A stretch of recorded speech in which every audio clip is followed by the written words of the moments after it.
오늘 읽은 성경 본문 중에 어디에서 여러분들은 은혜를 받으셨습니까? 아마도 많은 분들이 1절, 2절에서 은혜를 받으셨을 겁니다. 야곱아, 너를 창조하신 여호와께서 지금 말씀하시느니라. 이스라엘아, 너를 지으시니가 말씀하시느니라. 너는 두려워하지 말라. 내가 너를 구속하였고 내가 너를 지명하여 불렀나니 너는 내 것이라. 네가 물 가운데로 지날 때에 내가 함께할 것이라. 강을 건널 때에 물이 너를 침몰하지 못할 것이며 네가 불 가운데로 지날 때에 타지도 아니할 것이요 불꽃이 너를 사르지도 못하리니 대저 나는 여호와 네 하나님이여 이스라엘의 거룩한 이여 네 구원자임이라. 우리는 얼마나 힘든 세상을 살고 있는지 늘 성경을 읽으면 이런 구절에서 은혜가 팍팍 옵니다. 그래서 밑줄을 긋고 또 긋습니다. 사랑하는 여러분, 여러분의 삶 속에 가급적이면 이런 위험과 두려운 일들과 무서운 환난이 없기를 바랍니다. 그러나 행여나 그런 무서운 일들이 주변에서 생길 때 나는 오늘 말씀하시는 주님의 음성이 여러분의 삶 속에 더욱 또렷이 들려지기를 바랍니다. 두려워하지 말라. 내가 너를 구속하였고 지명하여 불렀나니 너는 내 것이라. 내가 너와 함께할 것이라. 대저 나는 여호와 네 하나님이여 네 구원자임이라. 물이 너를 침몰치 못할 것이요 불꽃이 너를 사르지도 못하리라. 하나님께서 여러분과 함께 하시고 지키시는 가운데 그 두려움의 실체들은 모두 다 종이 호랑이에 불과하기를 축원합니다. 그런데 말이죠. 어제가 마음이 답답하여서 홀로 이사야서를 읽어가는 중에 오늘 읽은 본문에서 제 눈에 확 들어오는 말씀이 있었습니다. 정말이지 읽고 또 읽은 이사야서인데 그날따라 이 말씀이 갑자기 마음 안으로 크게 들어왔습니다. 네가 내 눈에 보배롭고 존귀하며 내가 너를 사랑하였은즉.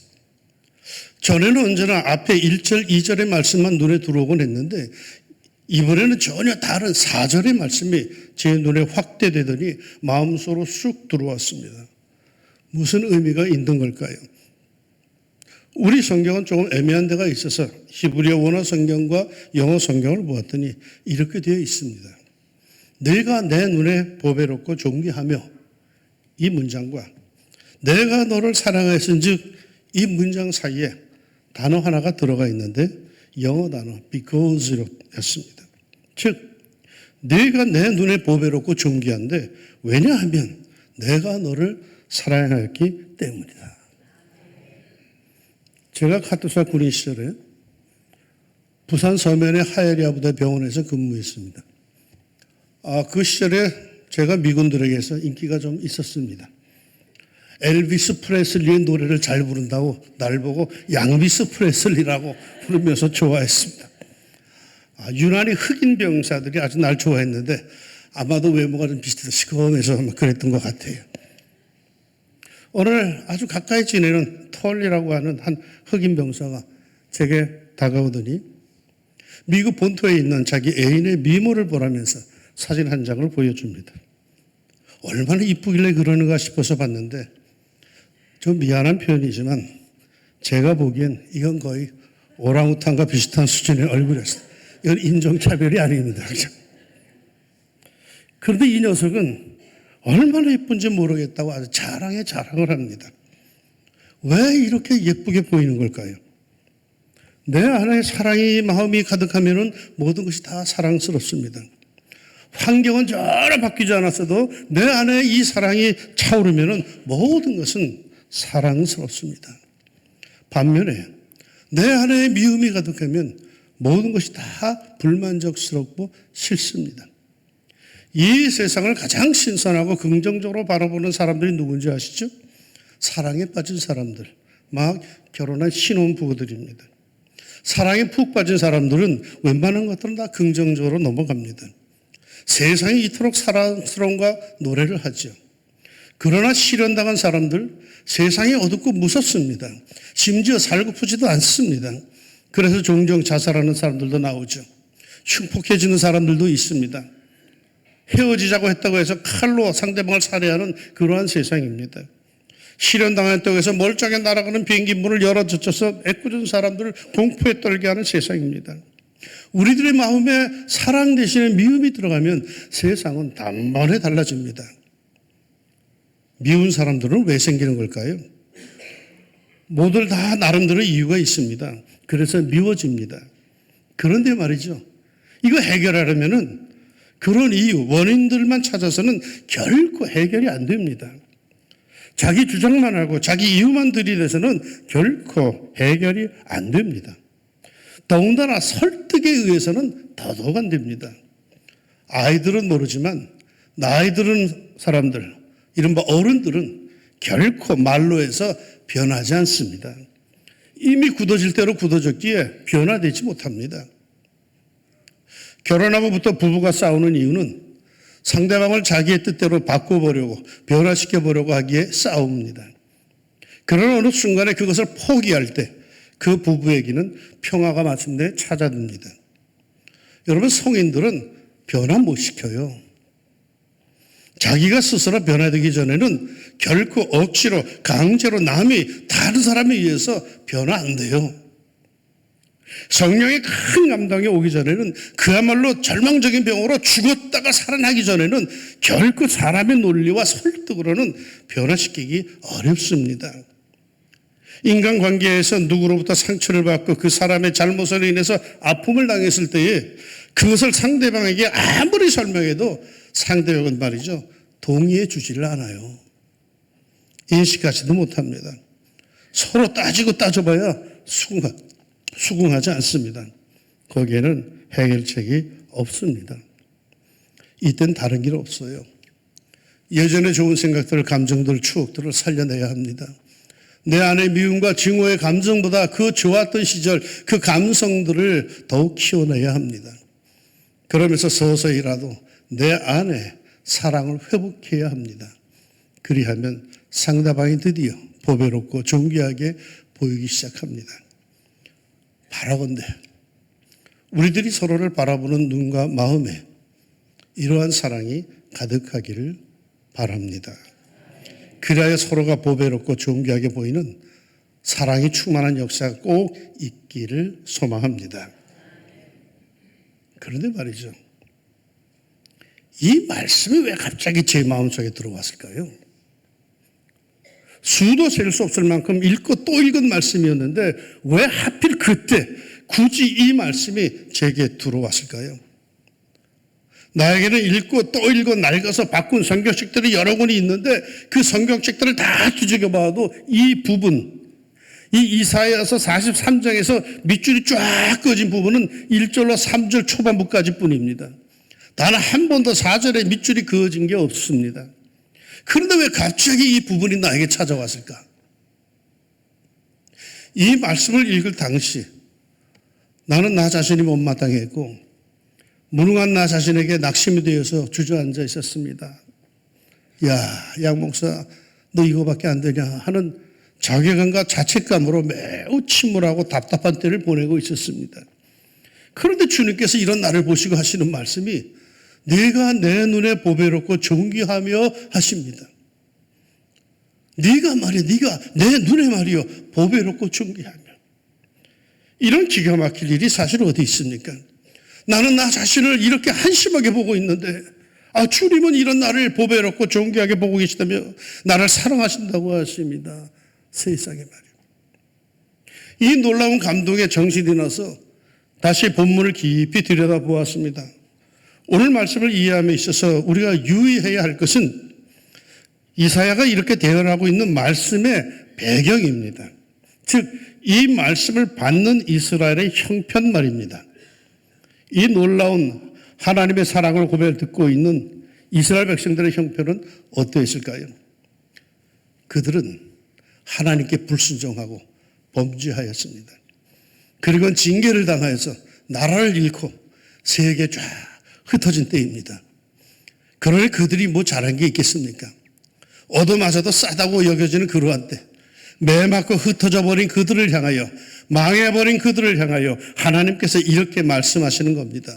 네가 내 눈에 보배롭고 존귀하며. 이해할 수 있습니까? 저는 이해할 수가 없습니다. 범죄하고 매맞아 초라해진 사람들을 향해서 보배롭고 존귀하다니요. 불쌍하다라고 하면 이해가 되는데, 아니, 그들을 향해서 말이요. 보배롭고 존귀하다. 잘나고 순종자라고 잘 나가고 이 세상에서도 존경을 받고 높은 지위에 있고 그런 사람들을 향해서 내가 내 눈에 보배롭고 존귀하며 하신다면 이해할 수도 있는데, 세상에서조차 별 볼 일 없어서 위태위태하게 살아가는 초라한 사람들을 향하여서 내가 내 눈에 보배롭고 존귀하며 라고 하십니다. 내가 마치 그랬습니다. 무능함 속에 주저앉아 초라하게 있는데 이런 나를 보시고 보배롭다, 존귀하다, 사랑한다 하시니 이런 말도 안 되는 경우가 있습니까? 정말 그렇지 않습니까? 괜히 하나님께서 나를 떠보시려고 약 올리려고 그러시는 것이 아닌가 하는 그런 생각이 들었습니다. 그런데 그 순간 이런 마음이 듭니다. 사업에 실패하니, 입시에 떨어지니, 장가도 못 가는 놈, 돈도 제대로 벌지 못하는 놈, 하는 일마다 제대로 성공하지 못하는 것, 얼마나 속상합니까? 그러나 그런 이들이라 할지라도 그들이 보배롭고 존귀하며 사랑스럽게 보이는 이들이 있습니다. 모두들 손가락질하며 못난이 문제하라고 하는데도 여전히 그들이 보배롭고 존귀하게 보이는 이들이 있습니다. 누굴까요? 그 부모입니다. 자식이 입시에 떨어졌을 때 화가 나서 야단은 쳤지만 밥도 못 먹고 방에 처박혀 나오지 않는 것을 보면 마음이 안쓰러워집니다. 왜요? 그 어미이기에. 돈도 못 벌어. 그 자식 아주 속이 상해서 쓴소리했지만 한편으로는 아이고 지 마음은 어쩔고 하는 마음에 불쌍한 생각이 듭니다. 왜요? 그 애비이기에. 그러니까 못난 일을 보고 실패한 일을 보고 네가 내 눈에 보배롭고 존귀하며 라고 말할 수 있는 일은 누구일까요? 그 부모입니다. 그 어미여 그 애비입니다. 그렇다면 이토록 실패하고 낙심하고 주저앉아 있는 초라한 나를 향해서 네가 내 눈에 보배롭고 존귀하며 라고 말씀하신 하나님은 나에게 누구이십니까? 나의 어버이죠. 나를 무한히 사랑하시는 분, 그러기에 나는 하나님의 아들이요 딸입니다. 믿습니까? 비록 실패하고 넘어지고 쓰러졌어도 말이요. 다른 이들과 비교해 부족하고 부족하여도 나는 하나님의 눈에 여전히 보배롭고 존귀합니다. 말 잘 듣고 성공하고 착하기에 내가 보배롭고 존귀한 게 아닙니다. 잘 나가기에 보배로운 게 아닙니다. 맨날 넘어지고 시험 들고 휘청대고 쓰러져도 나는 하나님의 아들이기에 하나님의 딸이기에 하나님 보시기에 보배롭고 존귀한 것입니다. 사랑하는 여러분, 우리는 하나님의 자녀가 되었습니다. 요한복음 1장 12절에 영접하는 자 곧 그 이름을 믿는 자들에게는 하나님의 자녀가 되는 권세를 주셨으니 라고 합니다. 예수님을 믿음으로 영접함으로 하나님의 아들, 하나님의 딸이 되었습니다. 그런데 이것을 권세라고 하는데 왜 권세라고 굳이 하는 걸까요? 이 권세는 어느 정도 놀라운 것이요 막강한 것입니까? 어떠한 모습, 어떤 상황이라 할지라도 이제 우리의 삶은 하나님 보시기에 보배롭고 존귀합니다. 왜요? 우리는 하나님의 아들이요 딸이 되었기에 하나님은 우리의 아버지요 어머니가 되셨기에 이제는 우리에게 영원토록 그 무한하신 하나님의 사랑, 어버이 같은 내리사랑이 우리에게 있습니다. 하나님을 말이요. 더는 두렵고 무서운 분으로 여기지 않아도 됩니다. 그 하나님은 나의 아버지, 나의 어머니이십니다. 이 믿음으로 살아갑시다. 이 믿음 속에 세상을 이길 힘이 있습니다. 왜 예수를 믿습니까? 왜 교회를 나오십니까? 하나님이 내 아버지라는 사실 이거 하나 확실히 한다면 된 거죠. 그것 때문에 나오는 거죠.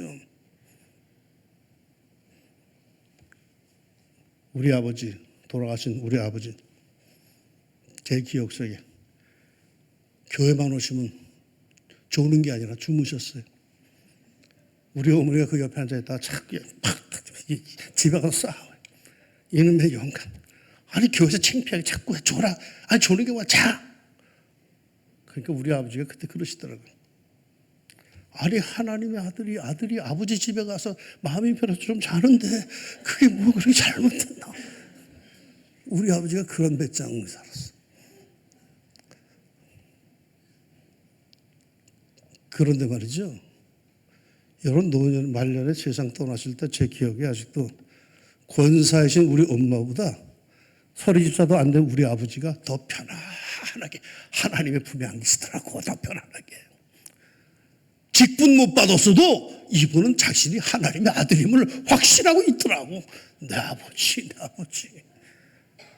그게 구원받은 거 아니야? 직분 받아 구원받은 거 아니야? 목사 되고 장로 되고 집사 돼야지만 되는 거 아니야? 자신이 누구인지를 알아서 이 세상에서 당당하게 사는 거야. 난 하나님의 아들이야. 전 못 먹고 못 살아도 나는 하나님의 아들이야. 난 하나님의 딸이야. 실패. 그럴 수도 있지 뭐. 우리 아버지가 하나님인데 하나님께서 예비하실 거야. 이 배짱 갖고 사는 거죠. 언제부터인지 한국교회 안에는 이상한 바람이 불었어요. 큐티, 경건생활, 제자훈련, 뭔가 훈련을 받지 않으면, 뭔가 규칙적인 경건생활을 안 하면 큰일 나는 줄 압니다. 하나님에게서 떨어져 나가는 줄 압니다. 그건 말이요, 권세 없는 자식이에요. 예수님을 영접하고 하나님의 자녀가 된 것은 권세라고 했어요. 무슨 놈의 권세가 그리 약합니까? 나는 하나님의 아들, 하나님의 딸, 하나님은 나의 아버지, 나의 어머니란 분명한 의식이, 그 권세가 이 세상을 이기게 하는 줄로 믿습니다. 여러분이 여러분 자신을 보기에 어떨지 모르겠지만 주님께서 여러분을 보시기에 여러분은 보배롭고 존귀하다라고 말씀하세요. 그러므로 자신을 스스로 비하시키지 말고 이토록 하나님께서 자신을 귀하고 보배롭게 보시고 대하시는 그 하나님께 감사하여 이제는 말이죠. 이제는 주님을 위해서 하나님의 영광을 위해서 사십시다. 내가 너를 보기에 너는 너무너무 귀하고 아름답답니다. 왜요? 내가 너를 사랑하기에 다른 이유가 없어. 내가 네 아이비이기에. 그러게 당신은 사랑받기 위해 태어난 사람, 당신의 삶 속에 그 사랑 받고 있죠라고 한 찬성이 가능해지는 거죠. 이 하나님의 사랑을 흠뻑 받고 하나님의 영광을 위해서 창조된 하나님의 자녀로 승리하는 삶이 되기를 소망합니다. 오늘 본문의 주제, 너는 내가 보기에 너무너무 사랑스럽고 귀하다는 이 말씀의 결론은 7절 말씀입니다. 내 이름으로 불려지는 모든 자, 곧 내가 내 영광을 위하여 창조한 자를 오게 하라. 그를 내가 지었고 그를 내가 만들었느니라. 사랑하는 여러분, 하나님의 사랑받는 자녀로 이제 더욱 당당하게 우리 아버지 하나님의 영광을 위해서 삽시다. 꼭 그리 살기를 주의 이름으로 축원합니다. 기도합시다. 내가 나를 볼 때 한심하기 짝이 없는데 하나님께서 나를 보시면서 아니다. 너는 내 눈에 내가 보기엔 참으로 보배롭고 존귀하다. 왜냐하면 내가 너를 사랑하거든. 내가 너를 사랑한단 말이다. 성경책은 창세기부터 요한계시록까지 이거 하나 분명히 내가 너를 사랑한다. 내가 너를 사랑한다. 너는 내 사랑하는 아들이라, 너는 내 사랑하는 딸이라고 말씀하시는데 왜 우리는 이런 권세를 얻지 못하고 맨날 기가 죽어서 살고 있는지, 하나님 성경이 우리에게 말해주는 그 하나 분명히 붙들게 하여 주시고 나는 하나님의 사랑은 아들이고 하나님의 사랑은 딸임을 확신하면서 하나님의 영광을 위해서 보람 있게 의미 있게 살 수 있는 성도들이 꼭 되게 하여 주옵소서. 예수님의 이름으로 기도합니다.